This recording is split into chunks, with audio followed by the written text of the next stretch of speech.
A tour comprising 8 games and spanning just about 30 days could feature up to 32 players.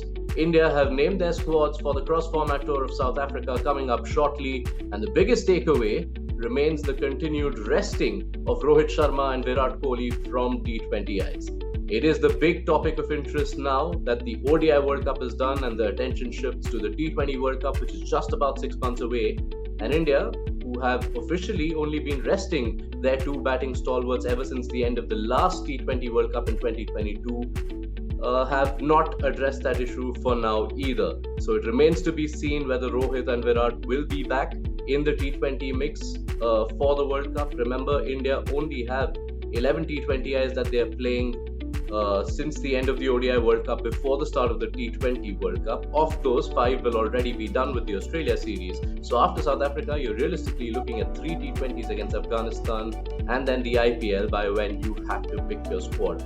Will they be back? Will one of them feature? Will both of them feature? That will be something to keep an eye out for.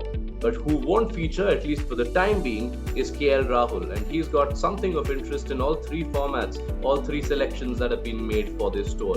Rahul does not feature in the T20 mix.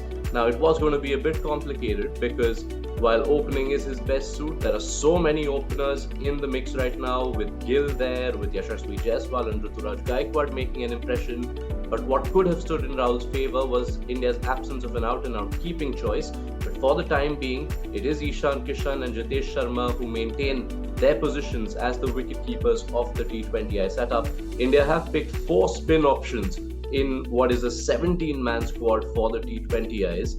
But none of those 4 is Akshar Patel. Now, Akshar Patel has been part of pretty much every Indian T20I side for the last year or two.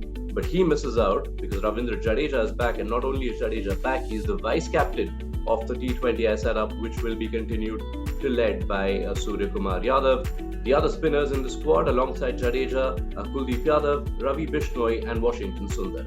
Shifting our attention to the test setup, the biggest news there is the return of Jasprit Bumrah. Bumrah last played a test match for India all the way back in July 2022. That was a game where he led India against England. And now he'll be vice-captain of this setup and also part of a big fast bowling armour that India are carrying to South Africa. As many as 6 quicks in this squad. Alongside Bumrah, there's Shami, there's Siraj, there's room for Prasidh Krishna, as well as Mukesh Kumar, and Shardul Thakur remains in the mix. He tends to get games when India play test matches overseas. Just the 2 spinners in the tests in Jadeja and Ashwin. India seem to have moved on from KS Bharat, who has been the wicketkeeper, the designated wicketkeeper in their squad for most of the past year. Kishan and Rahul are the only designated wicketkeepers in the test squad for South Africa. Rahul's batting position will be one of interest as well, because you'd imagine the opening slots are taken up between Rohit Sharma, Yashasvi Jaiswal and there's Shubman Gill too, who could be batting number 3. Remember, there's no Pujara, no Ajinkya Rahane, who had made a comeback for the WTC final earlier this year. And then in the middle order, you see Virat Kohli expected to take number 4. And then between Shreyas Iyer and KL Rahul, you'd imagine there's only 1 slot there. And depending on how India keep their balance of bowlers and who is the wicketkeeper of choice. And finally, ODIs. They go back to being on the back burner after having caught our attention for the last few months. And that's where you see a bunch of experiments. The side that Rahul will be leading sees returns for Sanju Samson and Yuzvendra Chahal, neither of whom feature in the T20I setup anymore. There's also a look in for the likes of Sai Sudarshan, for Rajat Patidar, who has got a call-up before but is yet to get an India debut.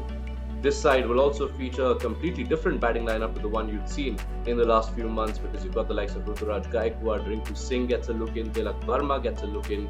So expect India to have a completely new look ODI side as they enter a new ODI cycle with what will be their first games in the format after the World Cup final.